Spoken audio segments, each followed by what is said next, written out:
10 ಬಾರಿ ಹೇಳಿದ್ದೀನಿ, ಕಾಂಗ್ರೆಸ್ ಹೇಗೆ ಅಪಮಾನ ಮಾಡಿದೆ ಅಂತ ಹೇಳಿದ್ದೀನಿ. ಈ ಥರದ ರಾಜಕಾರಣಗಳಿಗೆ ನಾನು ಹೆದರಿಸುವಂಥದ್ದನ್ನು ಬೇರೆಯವ್ರಿಗೆ ಇಟ್ಕೊಳ್ಳಿಲ್ಲ. ನಾನು ಯಾವ ಹೆಣ್ಮಕ್ಳ ಬಗ್ಗೆನೂ ಹಂಗೆ ಹೇಳಲ್ಲ, ಹಂಗೆ ಅವ್ರಿಗೆ ಹೇಳಬೇಕಾದಂಥ ಸನ್ನಿವೇಶನೂ ಇರಲಿಲ್ಲ, ಹೇಳೋದಿಲ್ಲ. ಯಾಕಾಗ ಅವ್ರು ಭಾವಿಸ್ಕೊಂಡ್ರೋ ಗೊತ್ತಿಲ್ಲ. ನಾನು ಆ ರೀತಿ ಹೇಳುವಂಥ ಯಾರಿಗೂ ಹೇಳಿಲ್ಲ ಇದುವರೆಗೂ. ತಾವು ರಾಹುಲ್ ಗಾಂಧಿ ಅವರನ್ನ ಡ್ರಗಿಸ್ಟ್ ಅಂತ ಕರೆದ್ರಿ ಅನ್ನೋದು ವಿಚಾರನೂ ಕೂಡ ಅಲ್ಲಿ ಪ್ರಸ್ತಾಪ ಆಗಿದೆ. ಯಾಕೆ ಹಿಂಗೆ ನಾನು ಅಂಬೇಡ್ಕರ್ ಬಗ್ಗೆ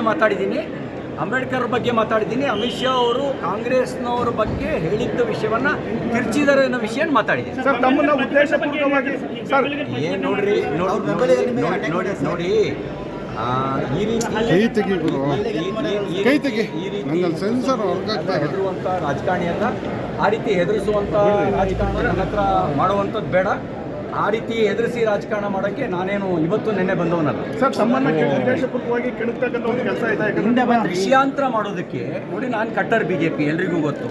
ವಿಷಯಾಂತರ ಮಾಡೋಕ್ಕೋಸ್ಕರ ಅವರು ಕಾಂಗ್ರೆಸ್ನವರು ಅಂಬೇಡ್ಕರ್ ಅವರಿಗೆ ಮಾಡಿದ ಅಪಮಾನವನ್ನು ನಾವು ಎಳೆಯಾಗಿ ಬಿಡಿಸಿಡೋದಕ್ಕಿದ್ವಿ. ಅವರು ಸಭಾಪತಿಗಳು ಅವಕಾಶ ಕೊಟ್ಟಿದ್ರೆ ಎಳೆಯಾಗಿ ಬಿಡಿಸಿಡ್ತಿದ್ವಿ. 2 ಬಾರಿ ಸೋಲಿಸಿದ್ದು ಕಾಂಗ್ರೆಸ್ಸು ಅಂಬೇಡ್ಕರ್ ಅವ್ರನ್ನ, ಸತ್ತಾಗ ಅಪಮಾನ ಮಾಡಿದ್ದು ಕಾಂಗ್ರೆಸ್ಸು, ಅವರಿಗೆ ಯಾವುದೇ ರೀತಿಯ ಸ್ಮಾರಕ ಕಟ್ಟದಲ್ಲೇ ಅವ್ರನ್ನ ನಿರ್ಲಕ್ಷ್ಯ ಮಾಡಿದ್ದು ಕಾಂಗ್ರೆಸ್ಸು. ಈ ಎಲ್ಲ ವಿಷಯವನ್ನು ಬಿಚ್ಚಿಡ್ತಾ ಇದ್ವಿ. ಕಾಂಗ್ರೆಸ್ ಮುಚ್ಚಿಟ್ಟ ಇತಿಹಾಸವನ್ನು ಬಿಚ್ಚಿಡ್ತಾ ಇದ್ವಿ.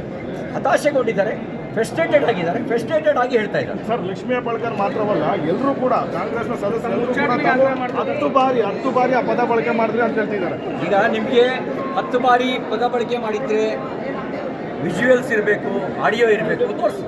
ಸರ್, ಆಮೇಲೆ ನೀವು ನನ್ನನ್ನು ಆರಿಸಿರೋದು ನಮ್ಮ ಪಾರ್ಟಿ ಶಾಸಕರು. ಸರ್, ಲಕ್ಷ್ಮೀ ಹೆಬ್ಬಾಳ್ಕರ್ ಅವರು ನಿಮ್ಮ ಹಳೆ ಘಟನೆಯನ್ನು ಕೆದಕಿದ್ರ, ನೀವು ಕಾರು ಚಲಾಯಿಸುವೊಬ್ಬರನ್ನ ಕೊಲೆ ಮಾಡಿದ್ರಿ ಅನ್ನೋದು ವಿಚಾರನೂ ಕೂಡ ಅಲ್ಲಿ ಪ್ರಸ್ತಾಪ ಆಯಿತು. ಅದಕ್ಕೆ ನೀವು ರೊಚ್ಚಿಗೆ ನೀವೇನಂದರೆ ನಿಮ್ಮ ಪ್ರಶ್ನೆಗಳ ಬಗ್ಗೆ ನನ್ನ ಕಾಮೆಂಟ್ಸ್ ಇಲ್ಲ, ಆದರೆ ಯಾವುದು ಪಬ್ಲಿಕ್ ಡೊಮೈನಲ್ಲಿದೆ ಅದ್ರ ಬಗ್ಗೆ ನಾನು ಚರ್ಚೆ ಮಾಡಬಲ್ಲೆ. ನಾನು 10 ಬಾರಿ ಹೇಳಿದ್ದೀನಿ, ಕಾಂಗ್ರೆಸ್ ಹೇಗೆ ಅಪಮಾನ ಮಾಡಿದೆ ಅಂತ ಹೇಳಿದ್ದೀನಿ. ಈ ಥರದ ರಾಜಕಾರಣಗಳಿಗೆ ನಾನು ಹೆದರಿಸುವಂಥದ್ದನ್ನು ಬೇರೆಯವ್ರಿಗೆ ಇಟ್ಕೊಳ್ಳಿಲ್ಲ. ನಾನು ಯಾವ ಹೆಣ್ಮಕ್ಳ ಬಗ್ಗೆನೂ ಹಂಗೆ ಹೇಳಲ್ಲ, ಹಂಗೆ ಅವ್ರಿಗೆ ಹೇಳಬೇಕಾದಂಥ ಸನ್ನಿವೇಶನೂ ಇರಲಿಲ್ಲ, ಹೇಳೋದಿಲ್ಲ. ಯಾಕಾಗ ಅವ್ರು ಭಾವಿಸ್ಕೊಂಡ್ರೋ ಗೊತ್ತಿಲ್ಲ. ನಾನು ಆ ರೀತಿ ಹೇಳುವಂಥ ಯಾರಿಗೂ ಹೇಳಿಲ್ಲ ಇದುವರೆಗೂ. ತಾವು ರಾಹುಲ್ ಗಾಂಧಿ ಅವರನ್ನ ಡ್ರಗಿಸ್ಟ್ ಅಂತ ಕರೆದ್ರಿ ಅನ್ನೋದು ವಿಚಾರನೂ ಕೂಡ ಅಲ್ಲಿ ಪ್ರಸ್ತಾಪ ಆಗಿದೆ. ಯಾಕೆ ಹಿಂಗೆ ನಾನು ಅಂಬೇಡ್ಕರ್ ಬಗ್ಗೆ ಮಾತಾಡಿದ್ದೀನಿ.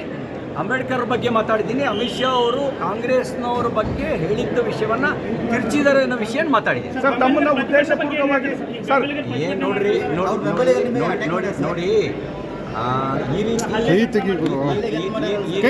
ಈ ರೀತಿ ಹೆದರುವಂಥ ರಾಜಕಾರಣಿ ಅಲ್ಲ, ಆ ರೀತಿ ಹೆದರಿಸುವಂಥ ರಾಜಕಾರಣ ನನ್ನ ಹತ್ರ ಮಾಡುವಂಥದ್ದು ಬೇಡ. ಆ ರೀತಿ ಹೆದರಿಸಿ ರಾಜಕಾರಣ ಮಾಡೋಕ್ಕೆ ನಾನೇನು ಇವತ್ತು ನೆನ್ನೆ ಬಂದವನಲ್ಲ. ಸರ್, ತಮ್ಮನ್ನ ಉದ್ದೇಶಪೂರ್ವಕವಾಗಿ ಕೆಣಕ್ತಕ್ಕಂಥ ಒಂದು ಕೆಲಸ ಇದೆ.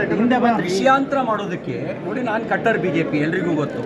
ವಿಷಯಾಂತರ ಮಾಡೋಕ್ಕೋಸ್ಕರ ಅವರು ಕಾಂಗ್ರೆಸ್ನವರು ಅಂಬೇಡ್ಕರ್ ಅವರಿಗೆ ಮಾಡಿದ ಅಪಮಾನವನ್ನು ನಾವು ಎಳೆಯಾಗಿ ಬಿಡಿಸಿಡೋದಕ್ಕಿದ್ವಿ. ಅವರು ಸಭಾಪತಿಗಳು ಅವಕಾಶ ಕೊಟ್ಟಿದ್ರೆ ಎಳೆಯಾಗಿ ಬಿಡಿಸಿಡ್ತಿದ್ವಿ. 2 ಬಾರಿ ಸೋಲಿಸಿದ್ದು ಕಾಂಗ್ರೆಸ್ಸು ಅಂಬೇಡ್ಕರ್ ಅವ್ರನ್ನ, ಸತ್ತಾಗ ಅಪಮಾನ ಮಾಡಿದ್ದು ಕಾಂಗ್ರೆಸ್ಸು, ಅವರಿಗೆ ಯಾವುದೇ ರೀತಿಯ ಸ್ಮಾರಕ ಕಟ್ಟದಲ್ಲೇ ಅವ್ರನ್ನ ನಿರ್ಲಕ್ಷ್ಯ ಮಾಡಿದ್ದು ಕಾಂಗ್ರೆಸ್ಸು. ಈ ಎಲ್ಲ ವಿಷಯವನ್ನು ಬಿಚ್ಚಿಡ್ತಾ ಇದ್ವಿ. ಕಾಂಗ್ರೆಸ್ ಮುಚ್ಚಿಟ್ಟ ಇತಿಹಾಸವನ್ನು ಬಿಚ್ಚಿಡ್ತಾ ಇದ್ವಿ. ಹತಾಶೆಗೊಂಡಿದ್ದಾರೆ, ಫ್ರಸ್ಟ್ರೇಟೆಡ್ ಆಗಿ ಹೇಳ್ತಾ ಇದ್ದಾರೆ. ಸರ್, ಲಕ್ಷ್ಮೀ ಹೆಬ್ಬಾಳ್ಕರ್ ಮಾತ್ರವಲ್ಲ, ಎಲ್ಲರೂ ಕೂಡ ಕಾಂಗ್ರೆಸ್ನ ಸದಸ್ಯರು ಕೂಡ 10 ಬಾರಿ ಆ ಪದ ಬಳಕೆ ಮಾಡಿದ್ರಿ ಅಂತ ಹೇಳ್ತಿದ್ದಾರೆ. ಈಗ ನಿಮಗೆ 10 ಬಾರಿ ಪದ ಬಳಕೆ ಮಾಡಿದ್ರೆ ವಿಜುವಲ್ಸ್ ಇರಬೇಕು, ಆಡಿಯೋ ಇರಬೇಕು, ತೋರಿಸಿ. ಸರ್, ಆಮೇಲೆ ನೀವು